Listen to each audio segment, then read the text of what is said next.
Hello friends, അപ്പോൾ ഇന്ന് നമുക്ക് മക്കാന അഥവാ ലോട്ടസ് സീഡ്സ് വെച്ചിട്ടുള്ള ഒരു ഈസി ആൻഡ് ഹെൽത്തി സ്നാക്കിൻ്റെ റെസിപ്പി നോക്കാം.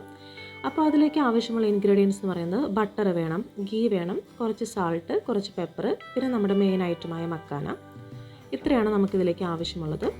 ഇത് കിഡ്സിനൊക്കെ ഒത്തിരി ഇഷ്ടപ്പെടുന്ന റെസിപ്പിയാണ്. അപ്പോൾ ഞാൻ ആദ്യമായിട്ട് അതിൽ കുറച്ച് ഗീ എടുത്ത് ചൂടാക്കി കുറച്ച് സാൾട്ടായിട്ട് മിക്സ് ചെയ്ത് വെച്ചു. അതിനുശേഷം ഒരു പാൻ ചൂടാക്കി അതിലേക്ക് നമ്മുടെ മക്കാന ഇട്ട് ഒന്ന് ഫ്രൈ ചെയ്തെടുത്തു. ഏകദേശം ഒരു മിനിറ്റോളം ഞാനത് ഫ്രൈ ചെയ്തു.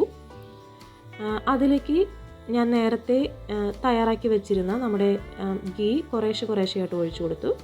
ഒരു 3 സ്പൂണോളം ഞാൻ ഒഴിച്ചിട്ടുണ്ട്. ഗീ ഒഴിച്ചതിന് ശേഷം ഞാൻ ഒന്നും കൂടെ ഒന്ന് ഫ്രൈ ചെയ്തെടുത്തിട്ടുണ്ട്. ഒരു മിനിറ്റോളം ഞാൻ ഒന്നും കൂടെ ഒന്ന് ഫ്രൈ ചെയ്തെടുത്തു. അതിനുശേഷം അതിലേക്ക് നമ്മൾ നേരത്തെ എടുത്തു വെച്ചിരുന്ന ബട്ടർ 1 സ്പൂൺ ചേർത്തു. പിന്നീട് നമ്മുടെ ബാലൻസ് ഉള്ള നമ്മുടെ ഗീയും കൂടെ ചേർത്തു.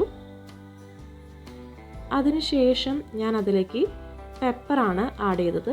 ഞാൻ കൊച്ചിനും കൂടെ കഴിക്കാനുള്ളതുകൊണ്ട് കുറച്ച് പെപ്പർ മാത്രമേ ചെയ്തിട്ടുള്ളൂ. ഒത്തിരി സ്പൈസി ആയിട്ടല്ല ഞാനത് പ്രിപ്പയർ ചെയ്യുന്നത്.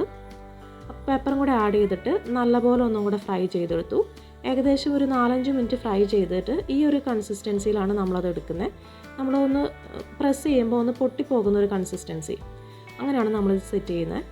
അപ്പോൾ അങ്ങനെ നമ്മുടെ ഹെൽത്തി ആയിട്ടുള്ള മക്കാന ഫ്രൈ ഇവിടെ റെഡി ആയിട്ടുണ്ട്. ഇത് കുട്ടികൾക്കൊക്കെ ഒത്തിരി ഇഷ്ടപ്പെടുന്ന നല്ലൊരു ഈസി റെസിപ്പിയാണ്. അപ്പോൾ ഞാൻ എൻ്റെ മോന് കൊടുത്തു, അവന് ഒത്തിരി ഇഷ്ടപ്പെട്ടു. അപ്പോൾ നിങ്ങളും ഇത് ട്രൈ ചെയ്യുക, അഭിപ്രായങ്ങളൊക്കെ അറിയിക്കുക. So please subscribe. Thanks for watching.